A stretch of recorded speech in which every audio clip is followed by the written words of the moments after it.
Programang ito ay rated SPG. Striktong patnubay at gabay ng magulang ang kailangan. Maaaring may masiselang tema, lengguwahe, karahasan, sexual, horror o droga na hindi angkop sa mga bata.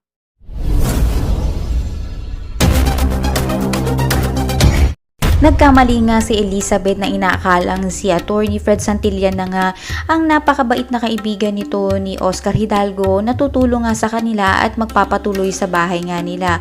Aksidente kasing narinig nga nito ni Ambo ang pag-uusap ni Renato at ni Attorney na papunta na nga daw ito at ikinalulunga sila at napapahamak na nga ang buhay nga nila. Kaya naman agad tumakbo nga itong si Ambo kina President Oscar Hidalgo upang sabihin nga na umalis na sila sa bahay ni Attorney dahil hindi nga sila ligtas at narinig nga nito na may masamang binabalak nga ito sa kanila.